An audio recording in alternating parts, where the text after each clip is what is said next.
Good morning, good morning, good morning, and we are live, and yes, we are in my full winter regalia. But yes, I've just been, honestly, this past couple of weeks, it's just been so busy. I've just been so busy. I think last time I streamed, yes, it was the week before I went to Aberdeen. I couldn't really stream up in Aberdeen, unfortunately. But, there you go. But I had an absolutely fantastic time. Da. Some nice ponies for the morning. Oh, hang on. Can we share? I've gone live. Oh, hang on. Create post.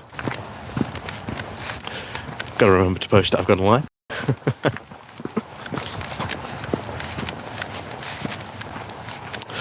But yeah, I've just been just so busy. Mostly because it's just been for my immediate past president stuff. Yeah, when you get towards the end of the year, we've got the AGM coming up, we've got just, handover process, you want it to go smoothly, and it was IPP. Unfortunately, fortunately, anyhow, depending on how you view it, I am the constitutional custodian. So, yeah, just making sure everything is going all right. Everyone's ticking the boxes, everything's, rolling over all right. But, other than that, things are going pretty well.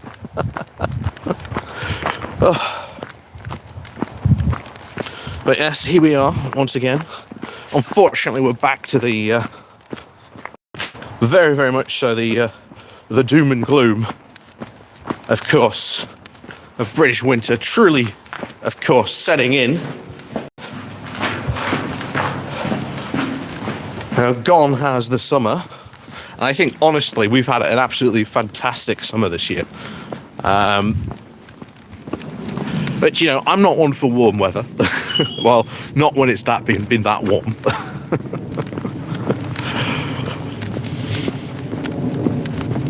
But we've actually had a really, really good, summer this year. Can't complain at that. For as much as, we Brits like to complain about the weather. Thought there was a cow in the cage then.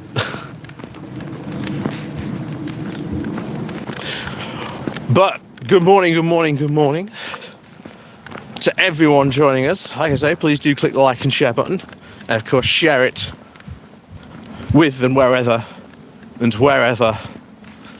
socials, etc. thou art on. Thou art. That's a bit medieval. And these laces. I do like these shoes, but these laces just go wild every single time. Right, let's tuck that away. There we go. Job done.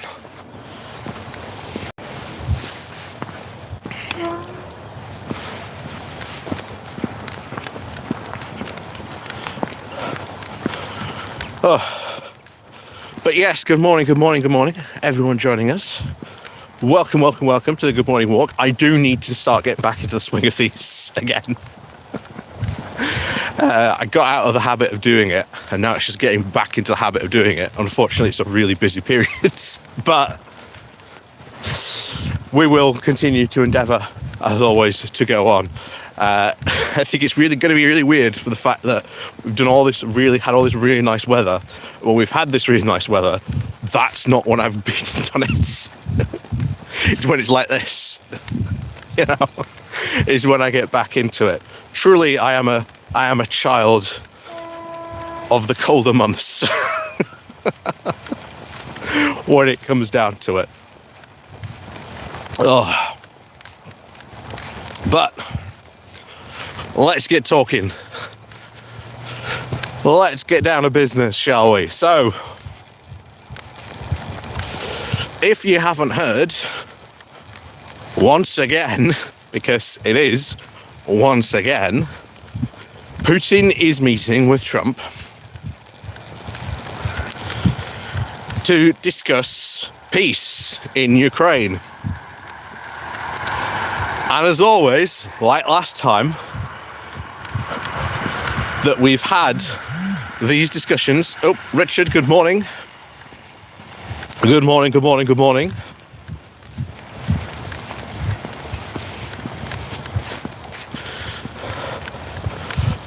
As always, when we've had these discussions, we always have to ask the question, is Putin actually serious about ending the war? Or is this once again an attempt to try and delay things, to try and stop things from happening, to try and, smooth,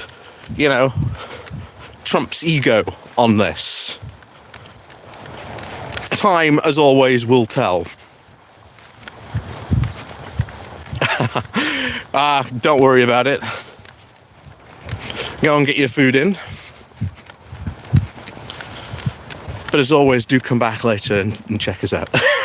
And as always, good morning to all the people, again, watching us. Like I say, don't be afraid to jump into the chat, have a chat, etc. Trump's deal was a bit rubbish. Yeah, I'm guessing we're talking about the Gaza one. It's one of those things, I want it to succeed, I really do, but when you look at it, it's almost practically designed in a way for it to fail, which is the sad thing, of course,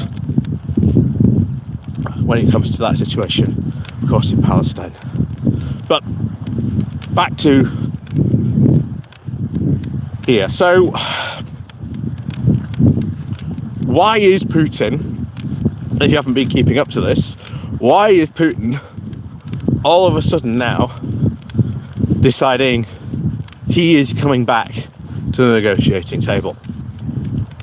Well, to understand what's been going on, we have to go back to just the beginning of summer this year, because the Russians had launched a big assault, and it appeared to be making progress.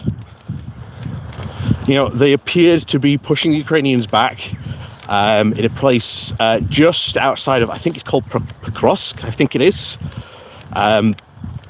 They seem to be making a lot of progress, and then it completely petered out. Oh, not only petered out, but the Ukrainians have now pretty much retaken all those Russian gains, but they've also managed to push the Russians even further back. So that's quite a big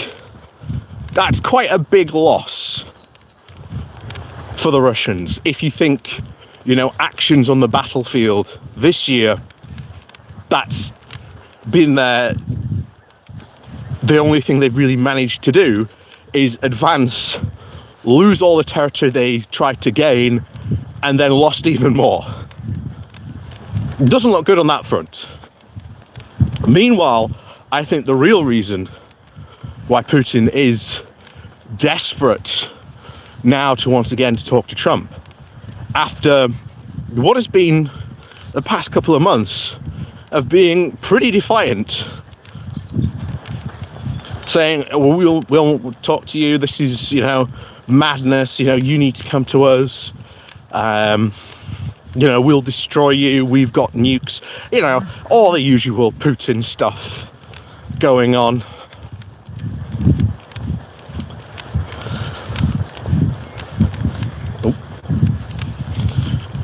What has happened on the home front? Well, since about this time last year, the Ukrainians have been really launching long-range drone strikes. And these long-range drone strikes have not only been getting better, but more importantly, more accurate. And what's important is to note where they have been striking, because those drones have been targeting refineries, more specifically oil refineries. How does Russia manage to keep all this war going.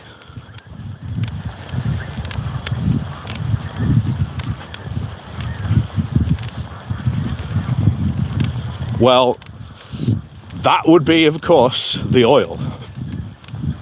That is how Putin has managed to basically fund this war. To a point now that the Ukrainians have become so successful in this campaign, Russia has been having an oil shortage. Oh. There we go. They've been having an oil shortage on this.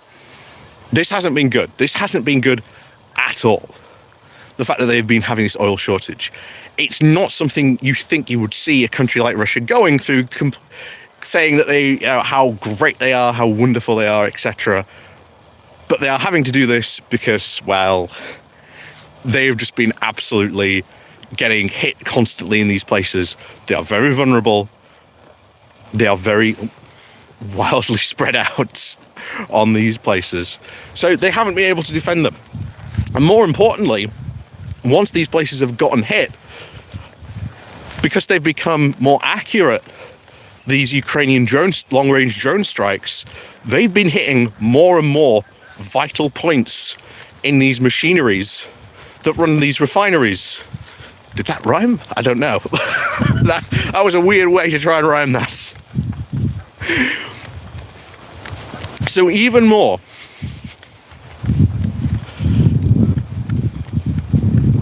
these strikes have gotten to a point where you've now had fuel shortages, and we've seen, and there are all the reports about all the lines for Russian cars waiting for all this fuel. Russia's had to stop all exports to try and solve this domestic fuel crisis, which basically means that they then can't use that money to then pay for the war, which has now led recently for his big, financial expert to say, guys, we're going into debt.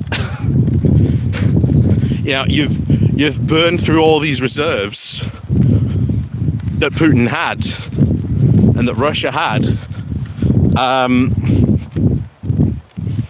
You've now gone into debt. And remember, this war costs Putin billions of dollars a day to run. You need that income from that oil if that is going to succeed. So the Ukrainians have very, very, very successfully managed to shut off that tap. And then Donald Trump started saying, well, okay, these attacks have been so successful, why then not give them tomahawks? Now, there is a lot of question as to say how would the Ukrainians fire these tomahawks? But if you've been watching this war fold out, the Ukrainians would probably find a way. The Ukrainians would absolutely find a way to do that. That isn't in doubt. But then it's if they had this capability, this long-range capability, well, now they can hit more refineries. They can hit more, military factories on and out of the way. This becomes in the way. This now becomes a game of he can exhaust your factories quicker than Putin can and Russians can rebuild them, because they can't get the parts because of sanctions. It becomes more difficult. And then, how then do you start funding this war? How then do you keep on, supplying the troops, etc.? Becomes even harder. So the whole reason Putin is there is because this seems to be, very, very much seems to be getting into endgame territory. Very, very much so.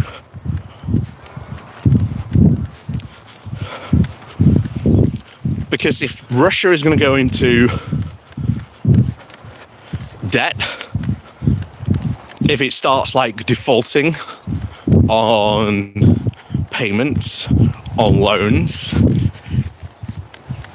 things could get very, very bad. Very, very bad indeed domestically for Putin. And we've already just seen recently a big protest erupt. Like a proper big spontaneous, big, out of nowhere protest.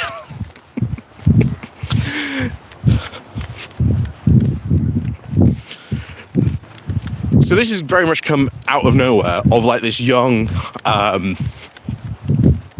like Russian singer who made an anti-Putin song, and thousands ended up gathering for what was this live, like impromptu, concert.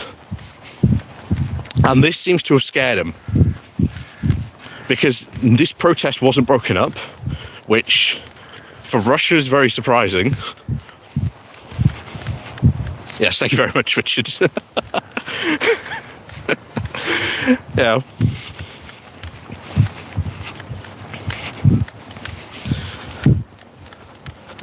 Because normally they would go in and break up this, protest before it even happened. But no, this protest was allowed to happen. Which again, really weird for how Russians, or at least the Russian, police normally handle protests. But then afterwards, the singer was then arrested. And that was the only arrest, which even in itself has now sparked outrage. So I do think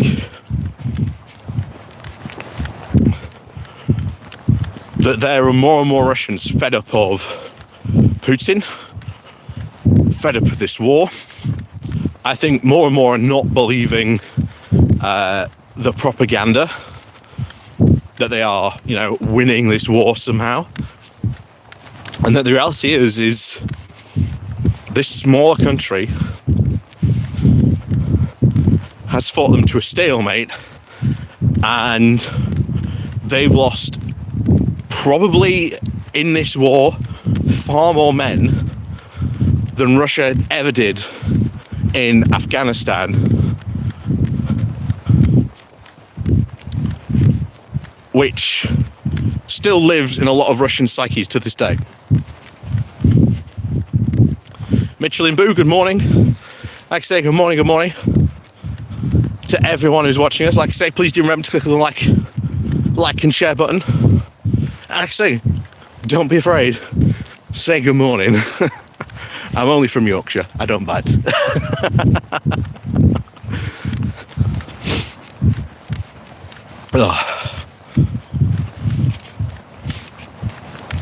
So now you know why he's come to the table.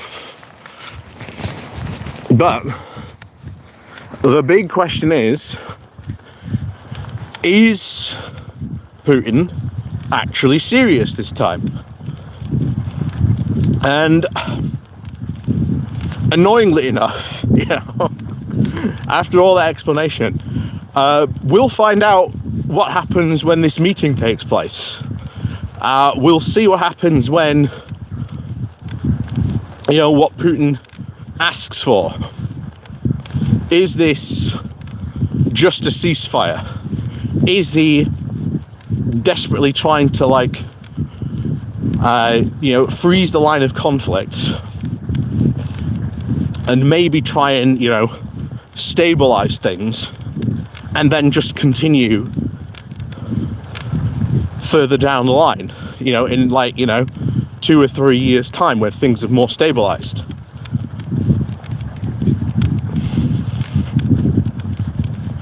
We don't know. We will find out probably instantly, of course, in whatever we find out with what Putin, demands are. And always remember that the Russian demands have always pretty much been for Ukraine. Will, good morning to you. And like I say, good morning to everyone else joining us. The Russian demands throughout this war have always pretty much been, we want full capitulation. That has pretty much been tantamount to what they've always been asking. Every single time. Full capitulation, please.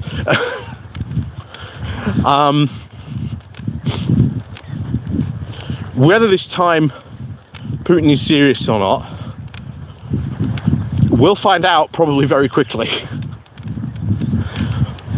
But of course, you've got to remember, he's negotiating with Trump. And hopefully, fingers crossed this time,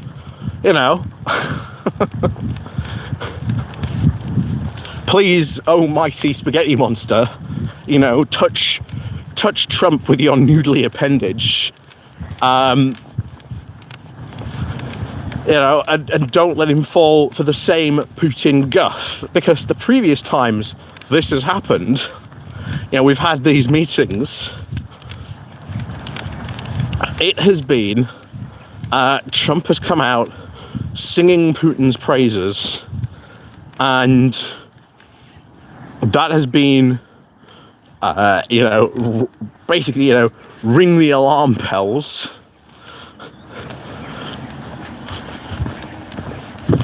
Because, Putin's getting everything he wants from these comments, those talks. But then, of course, what has gone on to happen is that Putin then hasn't fulfilled his side. And it seems finally, Trump has got so pissed off at Putin. Is he going to believe him? What's the saying? First time, fool me once, shame on me. Fool me twice, shame on you. But, fool me thrice, well, it's Trump we're talking about. Will he be fooled again? Given the direction and stuff that he's been saying recently and doing for Ukraine, hopefully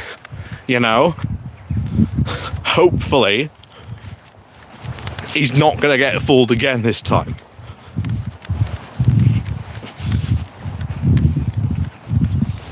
But as always, we'll see what happens.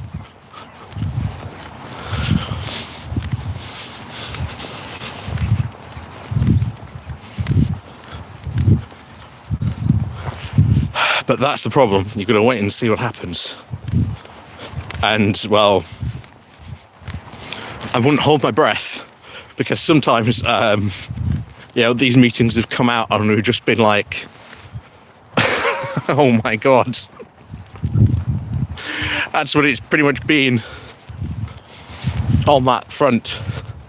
Full on, facepalm moments of, Jesus Christ, why?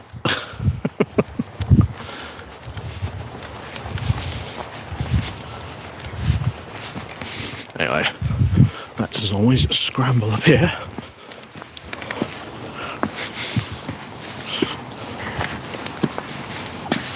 Nope. Oh, 'tis the swans.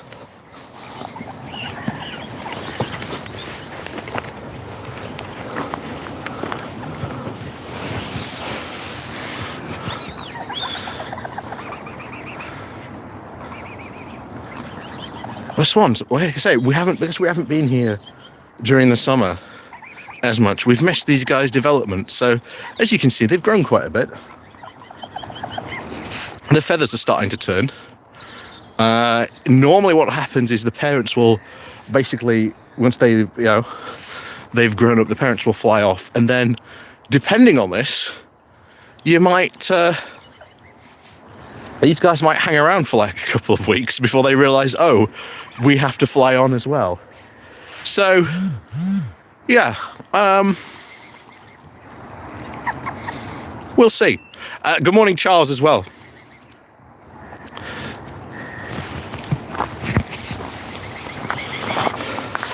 So, Labour finally going after Brexit after they've sacked their old advisors. Well, as I always said, you know,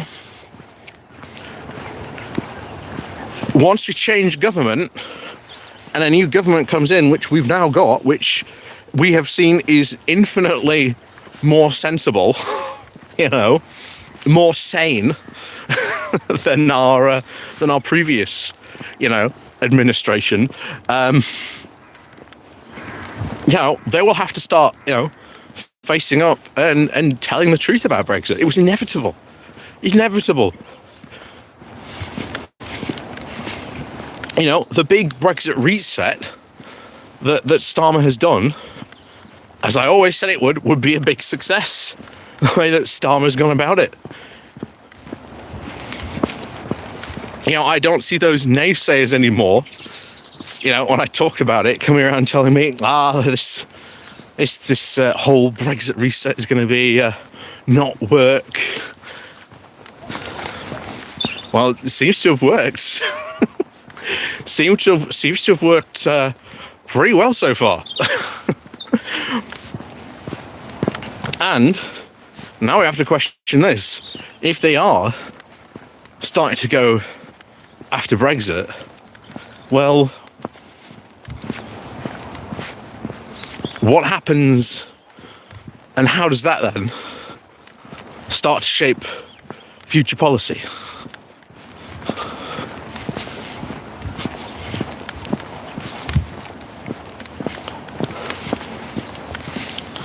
So we'll see on that front. Ben, good morning to you.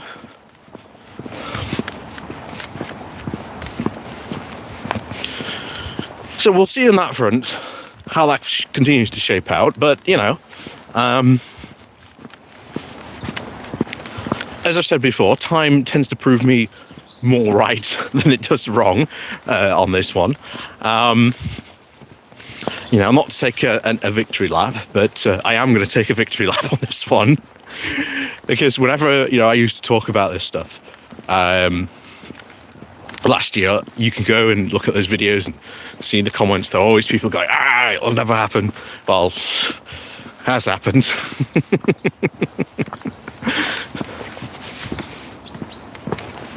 Woot woot.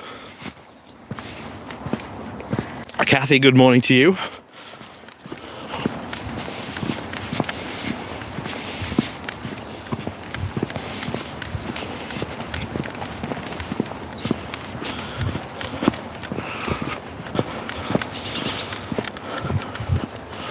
But yes, it has. You know, has everything gone 100% right? Not really. But I'll tell you what, better than it was before. You know, better than it was before. I think we're just going to have to see how this all works out. I think that's the ultimate end game. And how does this now that they're shifting their rhetoric on this, how does that now start to affect their policy? Where does that policy direction, you know, end up taking us? So, we will see. We will see which direction that ends up taking us on that one. So, you know, exciting times on the Brexit front, even though, you know, bear in mind, I know I haven't talked about it, but that is for obvious reasons. As I've always said, I did not expect, like, I genuinely thought, because I say this every single time, I did not think there would be this much reforming competence on these councils. I generally did not think there would be this much. I thought there would be some, but not this much. The fact that I am doing like 2 videos a day, and even then, there's still a lot of stuff that I am missing.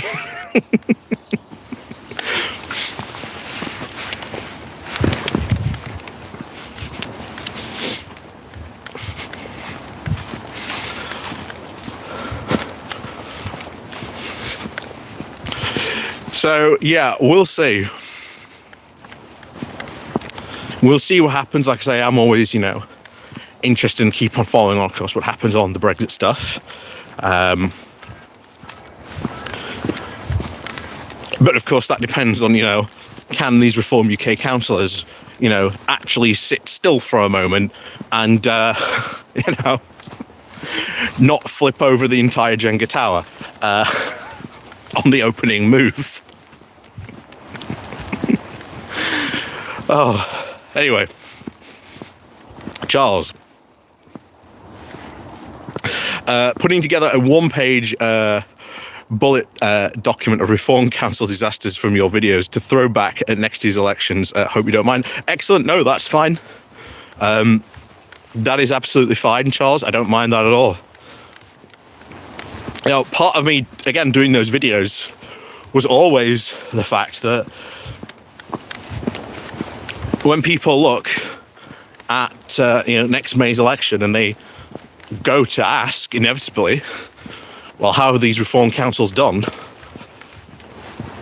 There's my videos. This is how they've done. It's absolutely awful. Not only that, but I am going to find a way to keep track. I need to create a counter or something. Because this week, how many Reform councillors do we think have they lost this week? Because this is an insane number to lose. Generally, answers in chat. The answers in chat, because it's quite insane. Because as I've said before, any other party, this would be happening to. People would, I think, very, very much be questioning their ability to lead an actual government, which, again, Farage would not be able to. Now, a Reform government, I generally think would not last its full term. I do really think that, just because of how these councils have gone.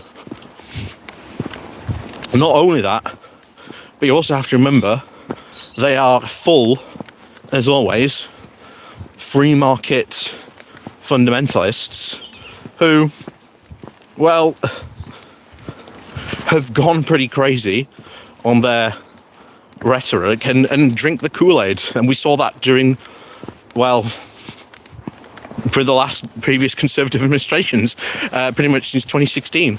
And Farage and Reform are full Kool-Aid drinkers.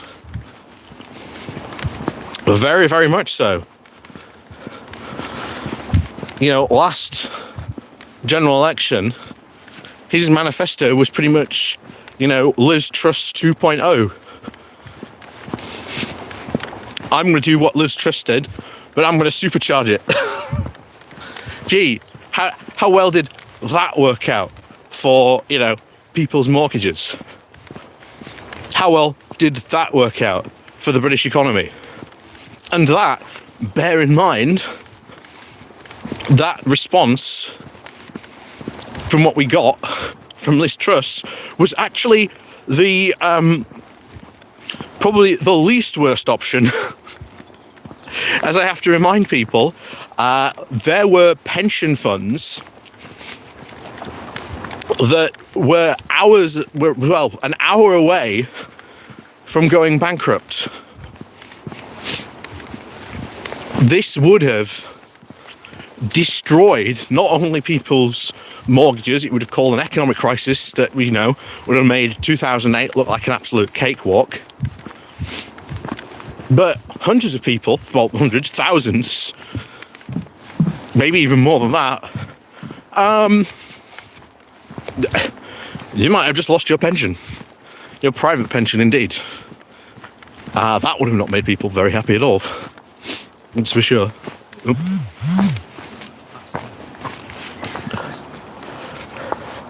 Morning. Yeah. Morning. Morning. So that would have not made people very happy at all, that's for sure.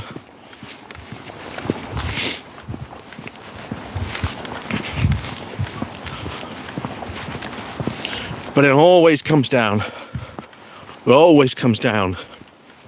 to the crazy fact that Farage wants to do that. Anyway, I can see people aren't putting it in the chat, so fair enough. I will tell you. I will let you in on the secret. Reform have lost 6 councillors this month. Not this month. This week. Sorry, this week. We've just had one go from Derbyshire. They've had 2 go from Cornwall. They've had 2 more go from Northumberland, and then they've had another one go from Kent, because I haven't spoken about him yet. This is the guy who has been making lewd comments to council workers.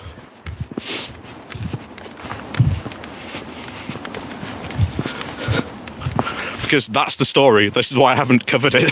You know, sometimes there are just like one word stories of councillor gets suspended for doing X, and it's just like, oh, that will make a very interesting video. But the fact that they've lost this many councillors in a week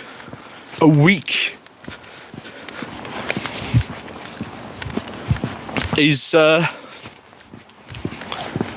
insane.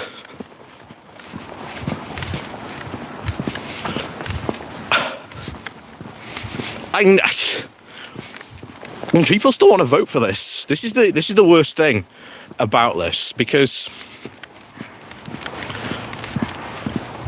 I've been doing some groundwork with some people recently, and the number of people we've met who, when you tell them stuff like this, you explain, you know, Farage's policies, consequences they would have, a lot of people are still like, well, I don't care. I just want them in. Why? We've just told you what would happen. Oh, I don't care. I just want them in. For what? Oh, well, Farage will do something, tends to be, you know, the answer. Ironically, it's not just immigration. It's people just want to see him in. And I'm like, why? When he's going to do so much damage to, like, the country. Why? And that's the scary thing, that there's just so many people who, after explaining some of this stuff, just don't care. You know? I just don't care. That's the terrifying thing. Now, I worry about my own council probably going to reform as well, because we are doing a full 63-seat election because of boundary changes. You know, thank you very much for that. You know, the person that decided that. So we are doing like a full 63-seat sweep. So I generally think my town is going to go reform. So, you know, we're going to get actual, you know, stuff that happens in my hometown, and I'll be like, oh, Jesus Christ. No. It's like last week there was this, I don't know if people saw it, there was a guy who binged, he went on a 3-day binge of cola bottles. Why? I don't know. Apparently he bought a bag, got sick after like eating them constantly for the first day, but decided, oh, I'll just eat through it.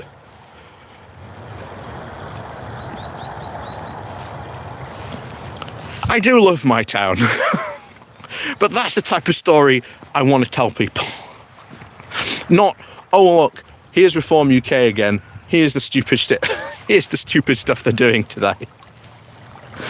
Because, oh boy.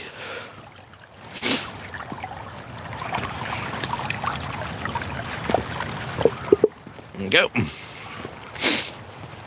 Yeah. Oh boy. Oh. But we are fast approaching, May local elections. So, as always, please do remember to register to vote if you have not done so already. Although, if you probably voted in the last general election, you will probably be registered to vote anyway, so you should be fine. But, always worth double checking on that one. But when you do register, please remember to go out and vote. Please do. Because one of the big things that keeps, these reform people from winning is low voter turnout. Because Farage has been good for years, very, very consistently, for getting his side to turn out to go and vote.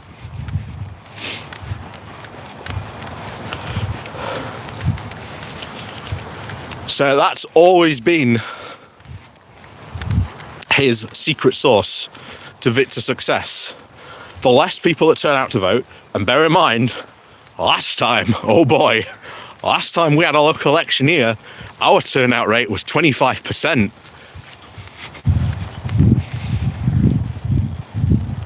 That's why I keep on saying I think my council is going to end up going to reform. Because the biggest thing, Yvonne, good morning to you. The biggest thing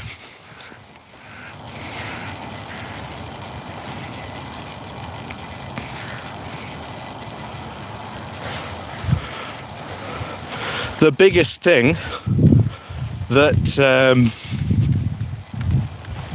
you also have to think when you're doing, talking about local stuff and all the stuff that happens locally, there's so much apathy. So much apathy against councillors. It's so bad. So very bad. People don't care. Because they don't care, local election, why should I care? Councillor so-and-so is, corrupt. Councillor so-and-so is this. Who cares? You should care. You should care very, very much so. Because what goes on in your local, town hall is just as important as what goes on in Westminster. And unfortunately,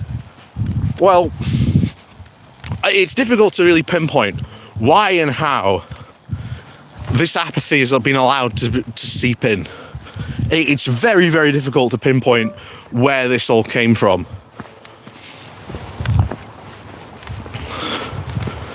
But unfortunately, that's just been the case for years.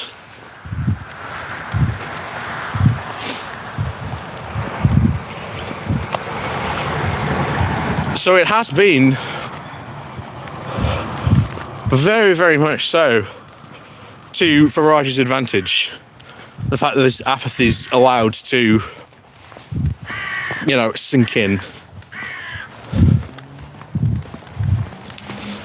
Because then, who turns out and votes? Well, guess what? About, 80% of people in your area who are registered to vote don't vote. And this isn't even an issue of first past the post. It's just simple voter apathy for people not turning out to vote. So I think, very, very much so, this next local election, if anything, is about turnout. It is going to come down to whichever side gets their people out. And inevitably, I think Reform are going to take more councils, whether they will be in full control or minority control, who knows. But they will eventually take control of more councils. that will just make, my content life so much more difficult, because there will just be then so much more content to then cover. It will be unbelievable, but there you go.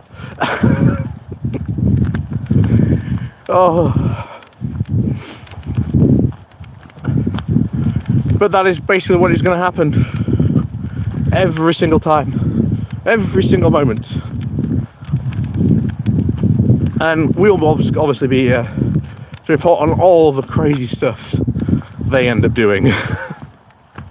Very, very much so. Anyway, Yvonne. Starmer again is such an idiot about the Aston Villa match. As a so-called football fan himself, he should have understood the safety of the fans. Those, of course, are important. This will damage Starmer hard. Yeah. I think at that point, this is one of those things of, this wasn't a government decision. This was made by not only, I think, the people who run the stadium and the local police. So it's just sort of a thing of, just let them get on with it. They've made the decision.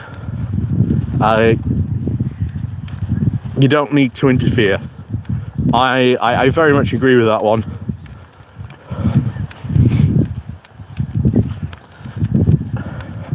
And I think there's going to end up being trouble at that match. I really do. I really do end up thinking there's going to be trouble at that match.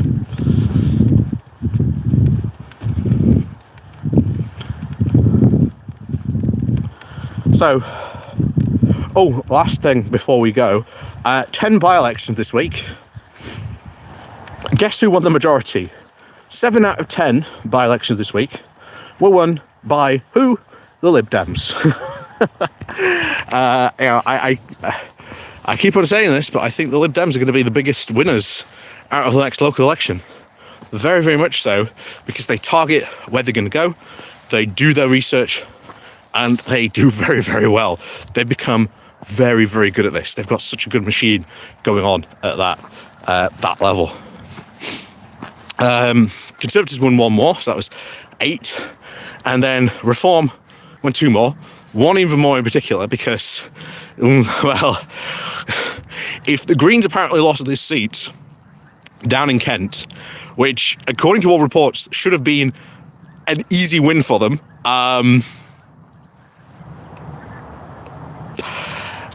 bear in mind, as I've said before, Zach Policy's strategy doesn't make any sense. This seems to be a result of his strategic change of going away from the countryside and focusing more on the cities. So far, if you're keeping account, Greens versus Reform, it's technically 1-0 to Reform. We'll see how this goes on that front. But as always, thank you very much, of course, everyone, today for watching. Thank you very much. I am going to try and get back into this more regular, of course, having these good morning walks. So hopefully we'll see you next Saturday, barring, of course, I get pulled into any meetings in the morning. But of course, as always, thank you very much for watching. Go out and enjoy the rest of your weekend. Have fun, as always. And if you can't be safe, at least be sensible. And of course, as always, we'll see you all next time.